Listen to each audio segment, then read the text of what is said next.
Hello. Hi, I'm Josh. This is my talk. Is this? Yeah, cool. That works. All right, yep, I'm Josh. This is the start of the talk. A talk is a protocol where someone stands at a lectern and broadcasts data to the rest of the group. Here we are in the header of the packet, where I tell you my pronouns. Yeah, there we go. My hobbies, and the fact that I seem to come up to this event a lot. First, some words from the people who paid for my flight and my hotel. BuildKite, we do CI/CD that rocks. You host your own agents, generally, and you don't have to send us your code. We also have packages, test analytics, and a few other surprises, hopefully soon. Keep an eye out for Mac-hosted agents. So this is a talk that's about Wi-Fi cables. This is an actual photo from some library somewhere. Now, obviously, it's not a Wi-Fi cable. It's an Ethernet cable. Here's one in my hand. Actually, no, this is not an Ethernet cable. It's a TIA EIA 568A cable with 24 AWG cores in it, 4 twisted pairs connected to 8P, 8C, RJ45 jacks. And it can carry a protocol called AppleTalk. What this talk is kind of about is about language. I am one of those annoying people that believe that words have meanings. Now, those meanings are allowed to change over time, but I do like and rely on having precise language to use to describe and to understand systems.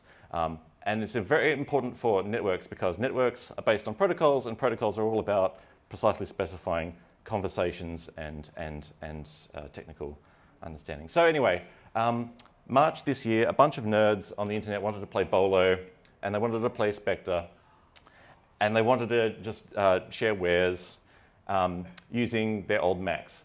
But how are they going to do that when they're sitting in like different continents? So they figured out a way, and they called it GlobalTalk. This logo is from the Macintosh page. Macintosh being a small collective of individuals who've kind of driven these social events in the past. And this year they figured out a way to do it. So what is GlobalTalk? I've already said when it started and who it is. I'm just going to leave that a bit blank. But they kind of organized a Google spreadsheet. You would fill in your details once you got access, and you would get access to the list of all the routers that were available on the internet for you to connect to. But what I like to talk about a bit is history, and so I thought I'd go back to how this all began in, well, the early 80s generally, but more specifically 1983. So in the early 90s, early 80s, there was this little thing called Ethernet. It didn't use cables that looked like this at the time. At the time, coaxial cables were more common. But they had, in that June of that year, they had finally standardized. Other protocols and systems like token ring were in development. There were various other attempts to add networking. Modems were kind of a thing.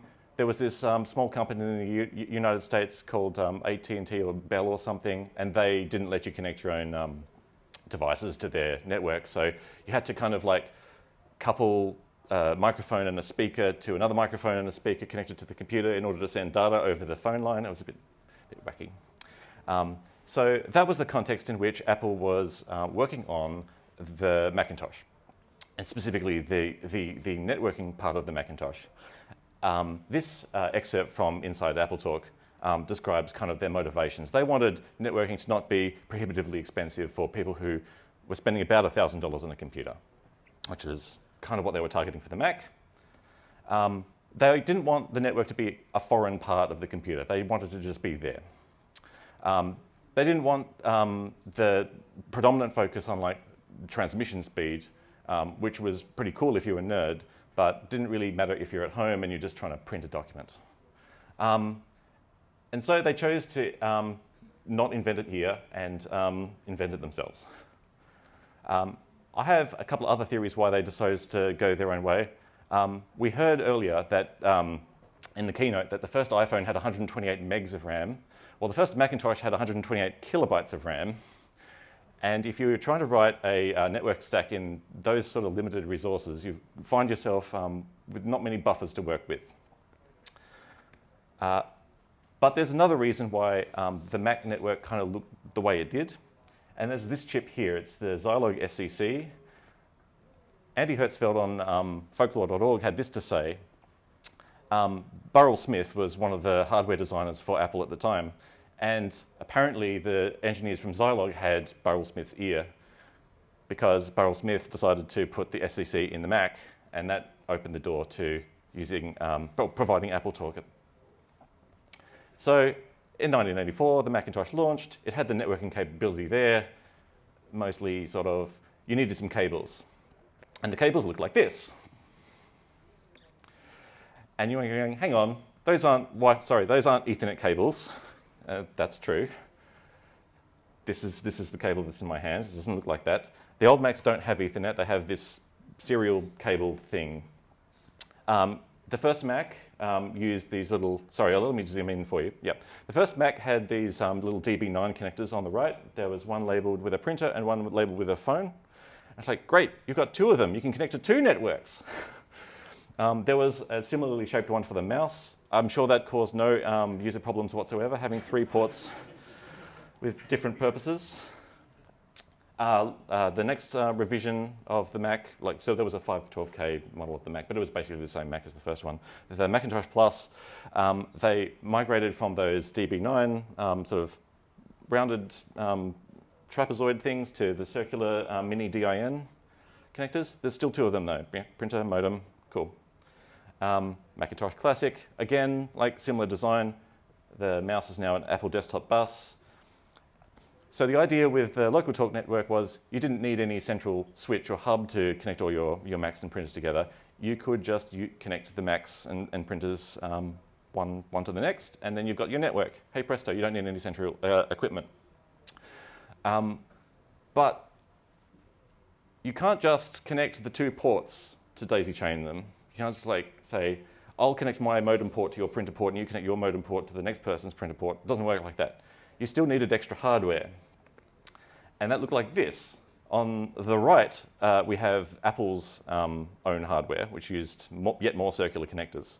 But Farallon, a company, released these ones on the left called PhoneNet, and they used commodity phone cabling, which was installed inside people's walls, offices' walls at the time. So having those dongles, and so I just wanted to point out that Apple's fascination with dongles goes back quite a long way. You could finally make your network happen. And I don't have one of those original ones here, but I do have a modern replacement. This is called the NeitherNet. It's sold by Joe's Computer Museums, I think one of the people's behind Macintosh. And it works like the PhoneNet, but you can use commodity Ethernet, Wi-Fi, I'm going to get this right, commodity Ethernet cables instead of rare phone cables. Hang on, didn't it used to be the other way around? Anyway, some Macs, if you want to come up and have a look at any of this stuff, by the way, feel free. Some Macs did eventually have Ethernet, either through upgrade cards or directly on the motherboard. Here's the back of a Macintosh Quadra. It has Ethernet on the logic board. And you may be wondering, where is the Ethernet? I don't see a port that would fit one of these. And that's very true. It doesn't. This is the Ethernet port. You need to plug a dongle into it. Unlike the PhoneNet, I do happen to have one of these dongles handy right here. It's the same one in the photo, actually. So if you want to have a look at this, kind of chunky, but takes the, yeah. There you go. So we want to connect these things to one another across the internet. But before we do that, we have to connect them into some kind of network at all. And when it comes to AppleTalk networks, there's kind of 2 pills available to you, a red pill and a blue pill. The easy approach is, you just daisy chain them together with LocalTalk, with Farallon PhoneNet adapters, and away you go. You have up to 300 meters of total length you can use. a few, like a couple hundred of nodes you can put in there, but there's no like router, no configuration. You just pretty much plug and play and away you go. And it does have here's the topology again. It does have the downside that if, say, Bob, it's always Bob in the middle, decides to unplug the wrong side of their phonet adapter, they've separated the network and partitioned it into two, which is one of the downsides to this. With Ethernet available in your Mac, there was EtherTalk. Okay, this is basically the same thing, but now with Ethernet, and Ethernet supported faster speeds and different topologies. You could generally plug all your Macs into a single central hub or a single central switch, and away you go. And once you've done that, you fire up Chooser from the Apple menu, and you can pick the thing that you want to do. You can browse file shares, you can print to printers on the network, so on and so forth. And your games can find other Macs on the network. The red pill is about AppleTalk internets. I'm just going to stop you there, Josh. An internet is not the internet. In this case, I mean internetwork. The internet is an example of an internetwork, but an arbitrary internetwork is not necessarily the internet. And most people, when they talk about the internet, they refer to the thing based on IPv4 from, was specified in the 70s. But when we're talking about AppleTalk internets, as collections of AppleTalk networks, they don't use the internet protocol to do that. They use the AppleTalk protocol, precise language. Right. Okay, so an AppleTalk internet supports up to around 16 million nodes. That number might seem familiar if you're used to counting bits. That's about 24 bits. That's exactly where it comes from. To achieve that, you need AppleTalk internet routers. Again, not the internet. They route packets within an internet. And you can have so many zones per local network. That is, a zone is a friendly string that lets you partition, like talk about different pieces of the network arbitrarily. So here's a diagram that was taken from inside AppleTalk. And it shows some routers that sit between different segments of the network. And once you have routers in your network, your Mac goes, oh, I know what this is. I'll look for some zones. And then the chooser shows up this extra panel on the bottom left that displays the zones. And so you now need to pick what kind of activity you're doing and where you're going to do it, and then it'll show you your options. So at the bottom of the protocol stack for AppleTalk, we have the hardware. Apple eventually supported not only their own homegrown LocalTalk, but also Ethernet and Token Ring. And then they have kind of an intermediate layer there for sort of interfacing to those hardware. But so as they added those extra physical options, they LocalTalk became the thing that specifically meant the original physical cabling, and then they had to add the other kind of names, EtherTalk, TokenTalk, and so on. And AppleTalk became the, I don't know, the overarching thing, but certainly like the protocol stack itself. As we work further up the model, this is where the common parts are there. So when you need to route packets through an AppleTalk network, it's all about datagram delivery protocol. That contains the addresses. It says where a packet's coming from, where it's going to, kind of like internet protocol. Sitting on top of that are some protocols for like communicating using the datagram protocol. And I'll talk a little bit about those. And then we have yet more protocols that sit on top of those. So when you're doing file shares, you're talking AppleTalk filing protocol. And you're printing to a printer, you send your PostScript to the printer access protocol, that kind of thing. So what happened to this? It all sounds very nicely designed and well thought out. I have comments on that. Here's my PowerBook G3. It was made in 1998. And here's a variety of ports on the back, which really makes the ports lovers among us very happy to see that they still had a printer modem port, Ethernet there, a SCSI port, S-video and VGA out. That's lots of fun. But in the very same year, they released the iMac, and the iMac obliterated several things, the floppy disk, the serial ports, and yeah, they went all in on USB pretty much. There's still Ethernet and there's still headphone. So what happened to it? Well, Apple kind of killed it, but they killed it because TCP/IP was better, right? because Ethernet was better. And so they did this gradually. So first they added the TCP/IP stack to the Mac. They made the file sharing protocols and the other printing protocols available over TCP/IP instead of just AppleTalk. And they removed the ports. And then they removed AppleTalk completely. And then they made AFP sharing unavailable. And the primary driver for that is simply because the new file system format was just not compatible with it. Okay, so this doesn't help solve our problem of wanting to play games or copy files between our old Macs on the new internet. And the blocker there is like, okay, so I can send AppleTalk packets on my Ethernet, but the internet won't route them where they need to go. And to be fair, AppleTalk won't do the same to Internet Protocol packets either. So what we're going to do is we're going to crush those two pills together. Now, this is my favorite case. We're going to go back in time once more to 85. In 1985, there was an experiment at Stanford at bridging the common Ethernet that was available on the university campus with the new Macintosh networking that was becoming popular among the cheap personal computer owners at the time, called Seagate, Stanford Ethernet AppleTalk Gateway. This later became a product called MacIP. And I'm not going to talk too much about MacIP, except to say that the basic idea is a form of network translation. You have the AppleTalk network on one side, an IP network on the other, and MacIP does some magic in the middle to let the Macs talk to things over in TCP/IP land. And if you start looking at the protocol formats and comparing them, you'll notice, though, that that 16 million number comes up again. So in AppleTalk, we have 24 bits of address space for nodes, networks and nodes. And in IPv4, we've got 32 bits. So what we can do is we can embed the DDP source address in an IPv4 source address, but we can't go the other way. And we've got the same problem today with IPv4 and IPv6. We can't embed an IPv6 address in an IPv4 address. We can do the reverse, though.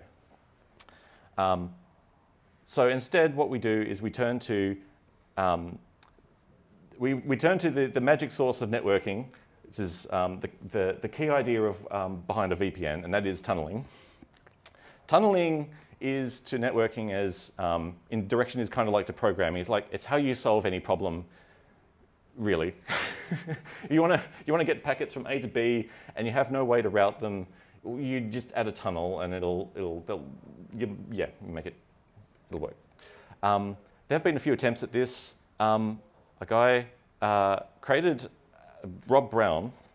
This is a page from 2013. I discovered this little AppleTalk device that you would drop into your system folder on your old Mac. And it would know how to talk to an Amazon EC2 thing that Rob was running. And so you would end up with all of your Macs with this thing being in the same zone, but they're not connected directly together. They're connected via this sort of bounce box happening over in Amazon. Kind of like this. So there's just one problem with this. So when I tried it, the box wasn't there. It didn't work. Supposedly you can run it yourself. So this is not the approach that was used by the GlobalTalk people. Instead, they found an old piece of software called Apple Internet Router. And the box looked like that, and the back of the box kind of looked like this, and it talked about all the wonderful things you can do with it. But again, to come back to precise language, Apple Internet Router does actually use the Internet Protocol, but its purpose is not to let Macs access the internet. Its purpose is to let Macs access one another through the magic of tunneling. So Network A and Network B set up their Apple Internet routers, and they peer over the internet to share routes and packets. So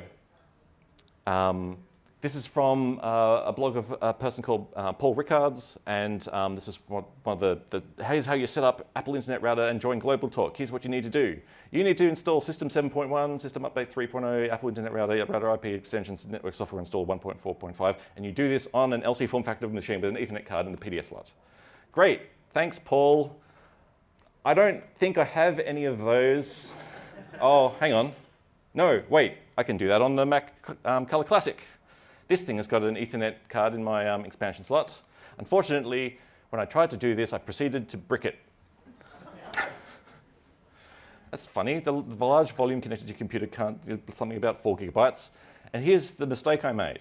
This Mac was running macOS 8.1, which supports these large hard drives. The earlier versions don't. So when I tried to install 7.1, I now had a system software that would refuse to boot off the drive I had just installed it to. And when I tried to rescue it with disk tools wouldn't boot and accept the drive either. So I couldn't just move the files back and have it boot back into 8.1. So I kind of forced myself to use QEMU, I guess. But once I had that all set up, here's what Apple Internet Router looks like when you run it. And this is very tiny, so I'm just going to zoom in on each part of this screen individually. Here's kind of like the router setup. You add different ports to the router and tell it you can route between these ones, that kind of thing. Here's the network information panel. It shows you all the different networks it's peered to and so we've got Ethernet and IP tunneling ports. Here's port statistics, how many packets it's been getting in and out and that kind of thing. Some more, like a graph and so on, should be pretty good. So following on from the last talk, which was about open telemetry, I thought I'd offer a bit of advice if you're writing this kind of software yourself.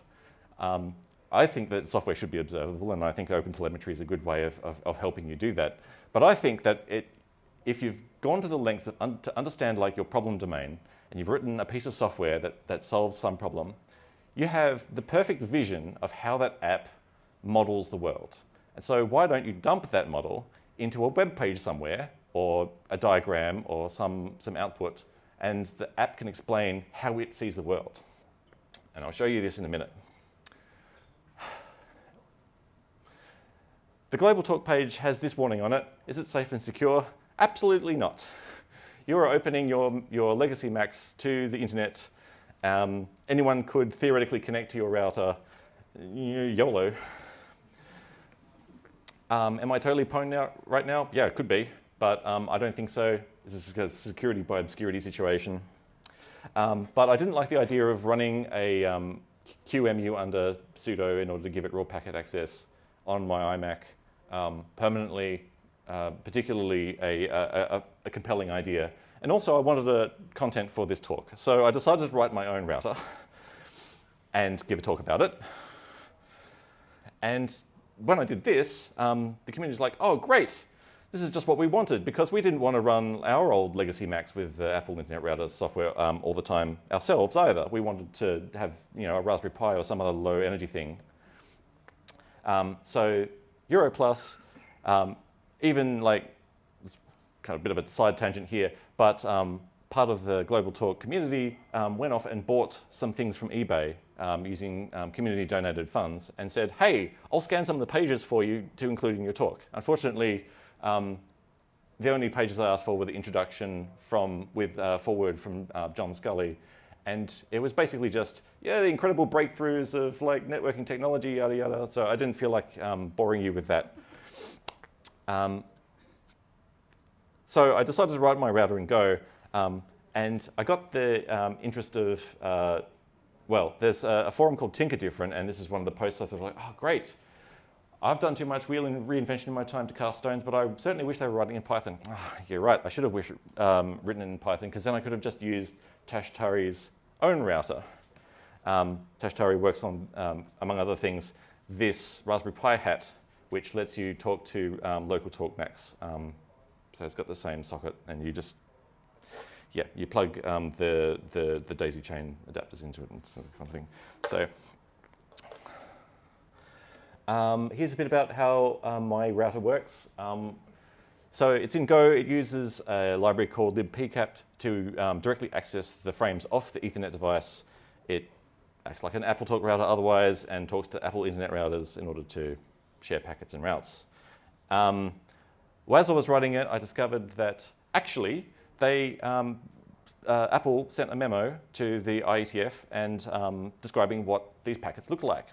Unfortunately, when I went to implement, okay, so what bits of the packet are what fields, the RFC document just didn't include any of the diagrams. And it turns out the diagrams are really important because they're the only content of, like, the only way some of these very technical specifics were communicated in the spec.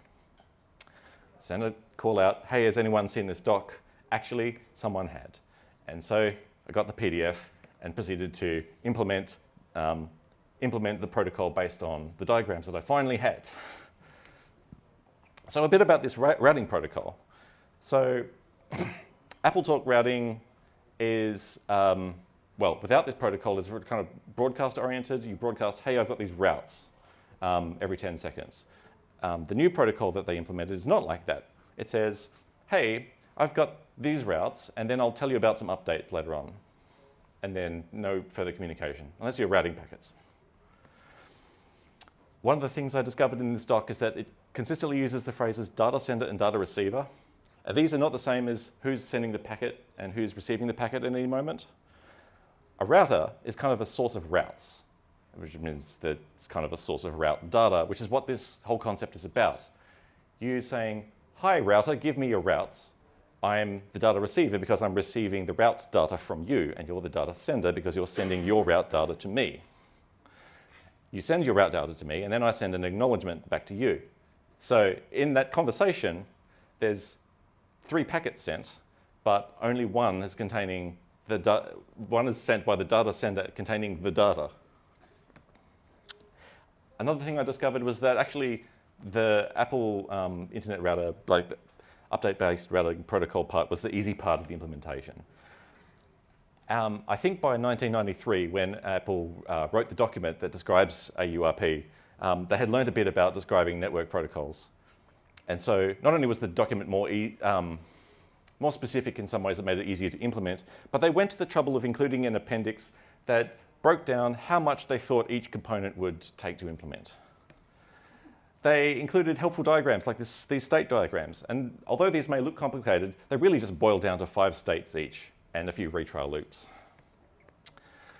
Inside AppleTalk, on the other hand, the earlier book from 1990, although it does have some helpful diagrams in it, prefers to lean on pseudocode for explaining its algorithms, which is harder to follow, paradoxically.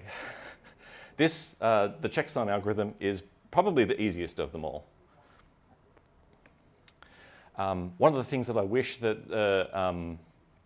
one of the things that I only found out in a later chapter of Inside AppleTalk that I could have known, would have been really nice to have known in an earlier chapter, was this whole thing about translating a particular kind of packet from one form to another form to a third form in order for a 4th form to be routed back.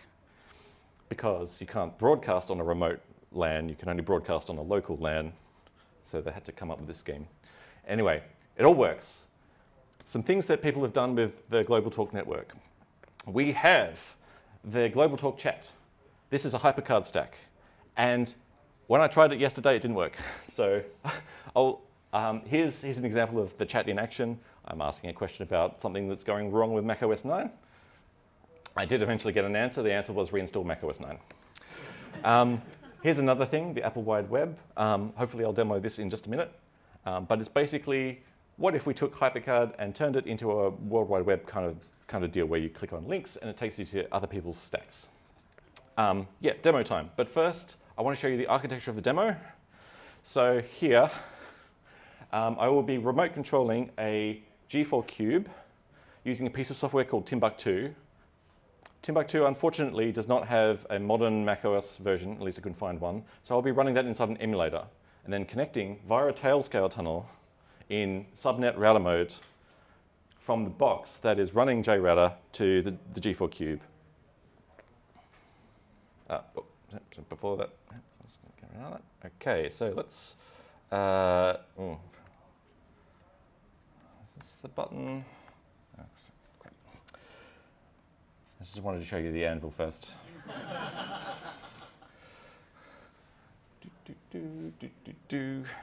Let's open Timbuktu.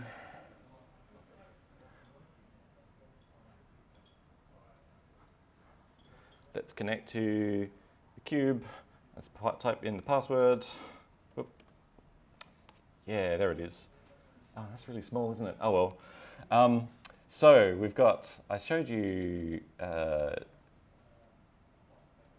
here's GlobalTalk chat. I'm going to click the connect button, and it's probably not going to do anything because this is hosted on Caliboo's PowerBook G3 or G4 or something. Yeah, connection failed. Oh well. So I'm going to close that. I'm going to open Apple Wide Web. Now this is a alias file, which is like a shortcut. Come on, open. Behave. No? Okay. Oh, it's locked up or something. Oh well, demos for you. Oh dear. Oh, no. It's opening HyperCard again. What's it doing? Can I explain this? Oh, okay, managed to maximize it. Yeah, it's okay. So it's connected. It automatically found the remote machine and connected to it using the credentials that it had before. So this is not just like a regular symlink or something. It's got like, here's how you find this thing on the network, which I thought was really cool. And then, okay, yeah, great. So it loaded. Now we can start browsing. Come on. No, this is being incredibly slow. I realize I'm out of time though, so what I'm going to do is I'm going to leave that running. So thanks.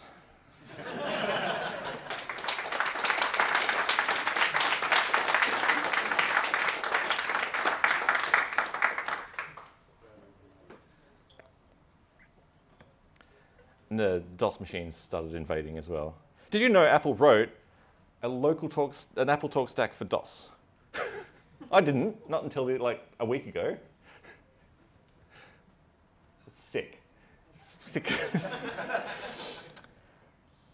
The other thing I wanted to show you was over in, yeah, so I said your program should dump like their state. And this is ideal for networking software because networking software kind of runs over a long period of time.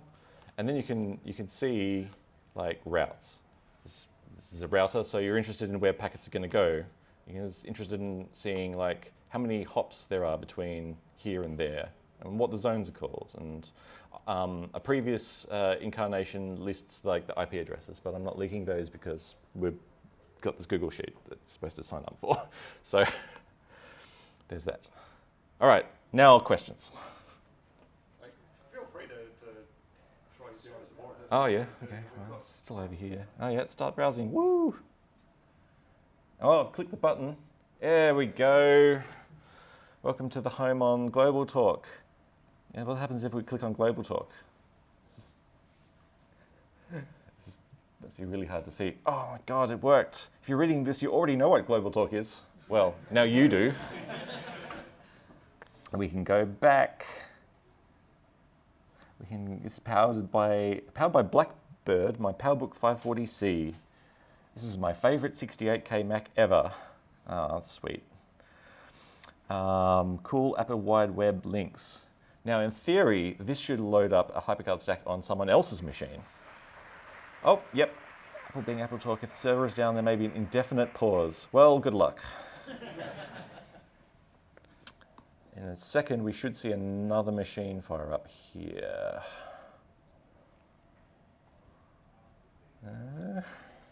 Maybe not. Oh, well.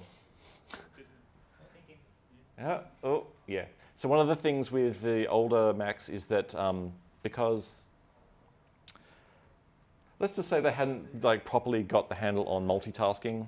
Like they launched it in System 7, but it really wasn't quite there, even in macOS 9. So when you do something with AppleTalk, the system frequently just pauses while it does its job, even if you're in the middle of something else. Hey, so it loaded, it's connected to Pertopia. But is it loading something from... Oh, well, the title changed. Oh my God, it worked. We've browsed from one HyperCard stack on one machine to a different HyperCard stack on a different machine. Oh, okay, fine, unmount. Right, yeah, a bit janky, but it worked. That's